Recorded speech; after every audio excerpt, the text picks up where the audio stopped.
अस्सलाम वालेकुम। आज इस वीडियो में हम लोग रिसर्च थीसिस पे बात करेंगे जिसमें आपको मैं कुछ टिप्स बताऊंगी जो आपके लिए बहुत ज़्यादा हेल्पफुल रहेगा। अगर आप अपने थीसिस के मिड में हैं, अगर आप स्टार्ट कर चुके हुए हैं या आप अभी स्टार्ट करेंगे तो उसके लिए आपको ये टिप्स याद करना बहुत ज़रूरी है जो आपको बहुत ज़्यादा हेल्पफुल रहेगा। सबसे पहले मैं आपको ये बताना चाहती हूँ कि हम जो अपने रिसर्च थीसिस पे इन वीडियोस में बात करेंगे वो एक सीरीज़ के थ्रू चलेंगी। क्योंकि रिसर्च एक बहुत ज़्यादा ब्रॉड टर्म है, आपको टाइम लगता है, तो हम one by one her part को जो रिसर्च में इम्पॉर्टेंट होता है उस पे एक सीरीज़ बनाएंगे वीडियोस की, और उसमें हम उसको ज़्यादा अच्छे तरीके से समझने की कोशिश करेंगे। सबसे पहले अब यहाँ पर हम लोग रिसर्च थीसिस एपीए स्टाइल में कर रहे हैं, यानी कि एपीए एक राइटिंग स्टाइल होता है जो बिहेवियर और सोशल साइंसेस के जो सब्जेक्ट्स होते हैं उनमें बहुत ज़्यादा हेल्पफुल रहता है। जब भी आप अपना थीसिस करते हैं तो आप एपीए स्टाइल में करते हैं। फॉर एग्जांपल, अगर आप लोग साइकोलॉजी के स्टूडेंट्स हैं, एंथ्रोपोलॉजी के हैं, एजुकेशन वगैरह के हैं, सोशियोलॉजी के हैं, तो ये सारे जो सब्जेक्ट्स होते हैं इसमें एपीए स्टाइल जो है वो प्रेफर किया जाता है। सो यहाँ पर इस वीडियो में मैं आपको कुछ ऐसे 5 टिप्स बताऊँगी जो आपको हेल्पफुल रहेंगे अगर तो आप अपना थीसिस स्टार्ट कर चुके हुए हैं, स्टार्ट करना चाह रहे हैं या बीच में भी हैं, तो तब भी आप इन टिप्स पर अप्लाई करके और आप जो है वो अपना टाइम सेव कर सकते हैं बेसिकली। सबसे पहले, अगर आप अपना रिसर्च थीसिस जो है वो स्टार्ट करना चाह रहे हैं, तो उसके लिए सबसे ज़्यादा इम्पॉर्टेंट होता है आपका टॉपिक। यानी आपका टॉपिक जो आप सेलेक्ट कर रहे हैं, क्योंकि आपका पूरा थीसिस उस पे होगा। आपने एक अपना पूरा जो एक 6 मंथ्स का बेसिकली जो थीसिस होता है वो आपने सारा उसको उस टॉपिक पे लिखना है। तो आपका टॉपिक जो है it should be very clear. आपको पता होना चाहिए कि आप किस चीज़ पे काम कर रहे हैं। सबसे पहले जब भी आप अपना टॉपिक चूज़ करें, ये हमेशा याद रखें कि वो आपके फील्ड से रिलेटेड हो।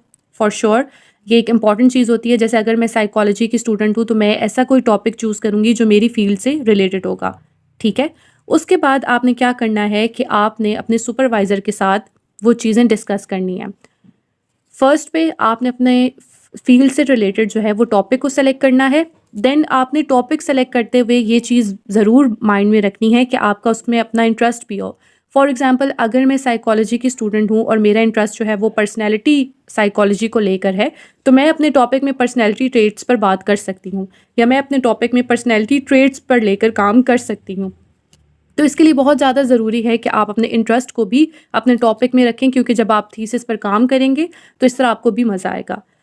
जब आप अपना टॉपिक की सिलेक्शन करें, पहले तो 3-4 टॉपिक्स लें, उसको अपने पेपर पर लिख लें, ठीक है? और उसके बाद अपने सुपरवाइज़र के साथ लाज़मी डिस्कस करें, क्योंकि वो आपको बेटर हेल्प करेंगे आपके टॉपिक सिलेक्शन में।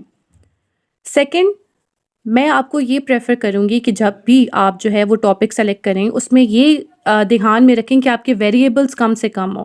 यानी 2-3 वेरिएबल्स जो हैं वो मैक्सिमम होते हैं, ठीक है? वो बहुत काफ़ी होते हैं। अगर आप अपने स्टडी में बहुत ज़्यादा वेरिएबल्स रखेंगे, यानी 4-5 रख लेंगे, तो उसमें फिर आपको उस पर काम करना बहुत ज़्यादा मुश्किल हो जाएगा। हर वेरिएबल जो है वो हो सकता है कि डिफरेंट अदर वेरिएबल्स जो हैं उस वेरिएबल को अफ़ेक्ट करें हम, जिस पे आप काम कर रहे हैं। इसके लिए बहुत ज़्यादा इंपॉर्टेंट है कि आप अपने वेरिएबल्स कम रखें। जैसे कि अगर मैं काम करती हूँ फॉर एग्ज़ाम्पल पर्सनैलिटी ट्रेट्स पर, या फिर मैं कंपैशन पे काम कर रही हूँ, या मैं काइंडनेस पे काम कर रही हूँ, तो ये आपके वेरिएबल्स होते हैं, ठीक है? जो आप अपने टॉपिक में रखते हैं और जिन पर आप काम करते हैं। कोशिश करें अपने वेरिएबल्स आप मैक्सिमम 3 रखें, वो बहुत ज़्यादा इनफ है, ठीक है? नेक्स्ट, जब आपका टॉपिक जो है वो फाइनलाइज़ हो जाता है, जब आपको लगता है कि आपने इस टॉपिक पर काम करना है, एक चीज़ आप हमेशा याद रखें कि जो टॉपिक आपका होगा, जैसे पर्सनैलिटी ट्रेट्स होंगे, तो उसको एक मेज़र करने के लिए स्केल होता है, ठीक है? आप जब ज़ाहिर-सी बात है आप डेटा कलेक्ट करेंगे तो वो स्केल्स होंगे, आप स्केल्स यूज़ करेंगे। उन स्केल्स के जो ऑथर होंगे उनकी परमिशन की आपको ज़रूरत पड़ती है। वो आपने साथ लगाना होता है अपने थीसिस में, आपको बताना होता है कि आपने परमिशन लेकर जो है, यानी एक ये एक एथिक्स में भी है कि आपने परमिशन लेके इस चीज़ को यूज़ किया है।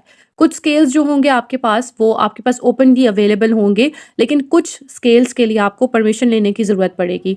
आपने एक ये काम भी करना है कि जब आपका टॉपिक फाइनलाइज़ हो जाता है तो आपने स्केल्स की परमिशन के लिए ऑथर्स को मेल कर देना है, क्योंकि उसमें फिर काफ़ी टाइम लग जाता है। हो सकता है कुछ वीक्स लग जाएँ, हो सकता है कि वो कुछ दिनों में ही आपको रिप्लाई दे दें, या हो सकता है कि कुछ मंथ्स भी लग सकते हैं, 1 मंथ भी हो सकता है। आपने क्या करना है, जो आप स्केल यूज़ करेंगे उसके ऑथर का मेल आपने ढूँढना है, ठीक है? वो आपको नेट से ही मिलेगा, या फिर बेसिकली नेट से ही मिल जाता है, ठीक है? आपने वो उसको सर्च करना है, देन आपने मेल करना है, आपने प्रॉपर परमिशन लेनी है कि मैं अपनी इस थीसिस में आपका स्केल यूज़ करना चाहता हूँ। तो उसके लिए ये चीज़ जो है, ये अप्रूवल जो है, ये साथ आपको फिर अपने जो आप जब आप अपना थीसिस प्रेज़ेंट करते हैं तो आपको ये चीज़ें सारी चेक होती हैं। फोर्थ, आपको मैं एक ये टिप दूँगी कि जब भी आप जो है वो अपने रिसर्च थीसिस पर काम शुरू करें, या अगर आप अभी मिड में हैं और काम कर रहे हैं, तो आपने क्या करना है, एक अलहदा से फ़ोल्डर बनाना है, एक अलहदा से वर्ड डॉक्यूमेंट बनाएँ जिसमें आप सारी साइटेशंस को रखें, ठीक है? साइटेशंस मीन्स कि आप जो हैं, आपने जितने रेफ़रेंसेस जो हैं बेसिकली आपके, यानी एक टूल जो मैंने अपनी बैचलर्स डिग्री में भी यूज़ किया है, वो एक एपीए साइटेशन मेकर होता है बेसिकली। आपने क्या करना है, जो भी जहाँ से भी आप जो है वो इंफॉर्मेशन उठा रहे हैं, इंफॉर्मेशन कलेक्ट कर रहे हैं, आपने उस चीज़ की लिंक जो है उसको कॉपी करके एपीए साइटेशन मेकर में डालनी है।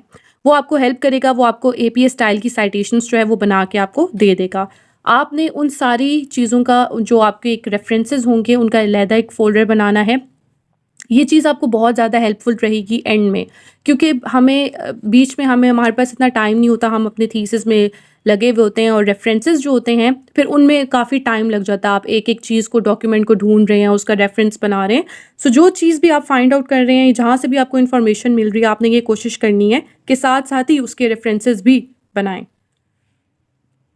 Okay, so the last one is plagiarism, जिसका आपने बहुत ज़्यादा ख्याल रखना है और जो आपकी थीसिस में बहुत ज़्यादा एक इम्पॉर्टेंट एलिमेंट है और जो काउंट होता है, ठीक है? प्लेजरिज्म का ये भी मैं आपको एक साथ-साथ एक सजेशन, एक टिप दूँगी कि जो आप अगर अपने थीसिस को लिख रहे हैं, जहाँ से भी आप इन्फॉर्मेशन कलेक्ट कर रहे हैं, जैसे भी आप करें, तो साथ-साथ ही उसका प्लेजरिज्म भी चेक करें, ठीक है? कोशिश करें कि जितना, अगर आप एक पेज, यानी अगर आप अभी स्टार्ट कर रहे हैं या अभी आप मिड में हैं, तो आप 2-2 3-3 पेजेस का इस तरह करके आप प्लेजरिज्म अपना चेक कर सकते हैं। इस तरह से क्या होगा कि एक साथ सारा वो करने से बेटर है कि आपको पता चल जाएगा कि भई इस टाइम पर इस चीज़ में इतना-इतना प्लेजरिज्म है, मुझे इस तरीके से ये रिमूव करना है, ठीक है? तो ये आपके लिए बहुत ज़्यादा हेल्पफुल रहेगा। डिफरेंट टूल्स जो हैं वो प्लेजरिज्म के लिए अवेलेबल हैं। इंटरनेट साइट पे आप वो जाके विज़िट करें और साथ-साथ ही अपने रिसर्च थीसिस पर जो है वो प्लेजरिज्म को रिमूव करके काम करते रहें। सो ये कुछ बेसिक टिप्स थी रिसर्च थीसिस की, जिसमें मैंने आपको ये कुछ इम्पॉर्टेंट चीज़ें बताई हैं जो आपको बहुत ज़्यादा हेल्पफुल रहेंगी। इंशाल्लाह आगे आने वाली वीडियोस में हम रिसर्च थीसिस के हर एक टॉपिक पर, जिसमें आपके पास टाइटल पेज कैसे होता है, इंट्रोडक्शन कैसे लिखना है, उसमें कौन-कौन से पार्ट्स आते हैं, मेथोडोलॉजी पे कैसे काम करना है, तो वो हम इंशाल्लाह आगे आने वाली वीडियोस में डिस्कस करेंगे। Thank you so much for watching. अल्लाह हाफ़िज़।